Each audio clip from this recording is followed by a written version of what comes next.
Jak wiecie, w języku polskim są różne rodzaje liczebników. Główne, porządkowe, zbiorowe i inne. A jak jest w języku migowym? Oczywiście istnieją liczebniki, które możemy nazwać głównymi, czyli podstawowe. 1, 2, 3 itd. Możemy także wyróżnić liczebniki porządkowe, czyli tak samo jak w języku polskim, są to liczebniki odpowiadające polskim wyrazom. Pierwszy, drugi, trzeci itd.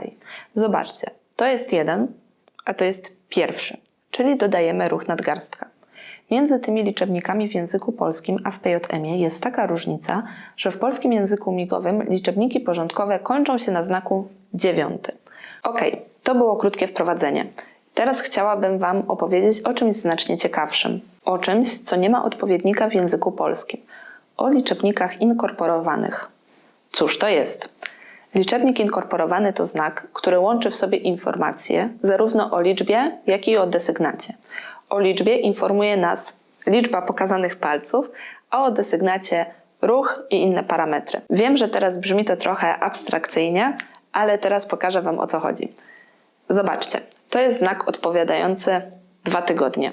Czyli mamy tutaj pokazany liczebnik 2, a w połączeniu z odpowiednim ruchem oraz orientacją ręki mamy znak 2 tygodnie. Zobaczcie, dodając kolisty ruch nadgarstka, mamy liczebnik inkorporowany o znaczeniu za 2 tygodnie, a z kolei, dając ruch do tyłu, otrzymamy znak 2 tygodnie temu. Do jakich desygnatów odnoszą się jeszcze liczebniki inkorporowane? Chociażby do miesięcy. To jest znak 2 miesiące. Dodając kolisty ruch nadgarstka otrzymujemy za 2 miesiące. Dalej, tutaj mamy znak 2 lata. Ale ten znak już oznacza za 2 lata. Z kolei ruch do tyłu oznacza 2 lata temu. Dobra, to teraz zmienimy liczbę na 3. Tak zamigamy 3 godziny, a dodając kolisty ruch nadgarstka otrzymujemy znak za 3 godziny. Ciekawym przykładem jest różnica między liczebnikami inkorporowanymi oznaczającymi konkretną godzinę, a złotówki.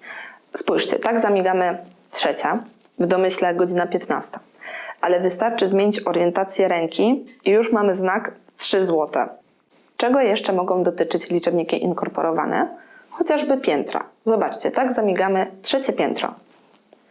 Inne przykłady to 3 kg, 3 dni. Osobiście moim ulubionym przykładem jest zbiór liczebników inkorporowanych informujących o tym, ilu gwiazdkowy jest hotel. Spójrzcie, tak jest 1-gwiazdkowy, 2-gwiazdkowy, 3-gwiazdkowy, 4-gwiazdkowy, 5-gwiazdkowy, 6-gwiazdkowy.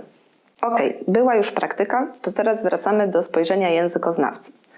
Widzieliście, że jeden znak może zawierać wiele informacji. Ujawnia to jedną z cech charakterystycznych dla języków naturalnych, czyli dążenie do ekonomiczności języka. Co to znaczy? Innymi słowy, w jak najkrótszym czasie chcemy przekazać jak najwięcej treści.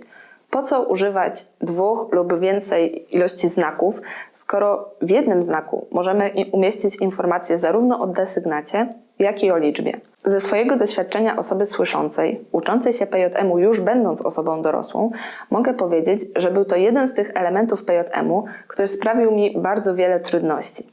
Pamiętam, jak w czasie jednych zajęć lektor pokazał nam bardzo wiele tychże liczebników i poczułam kompletną pustkę w głowie, wszystko mi się mieszało i było niemożliwością opanowanie tego w czasie krótkich, 90-minutowych zajęć. Musiałam poświęcić popołudnie na naukę na pamięć. Tak, podobnie jest na przykład z deklinacją czy koniugacją w innym języku obcym. Musisz się tego po prostu nauczyć na pamięć. Ale jak sami widzicie, liczebniki inkorporowane zawierają informacje o rzeczach podstawowych w codziennej komunikacji, liczbie dni, miesięcy, lat, godzin i innych.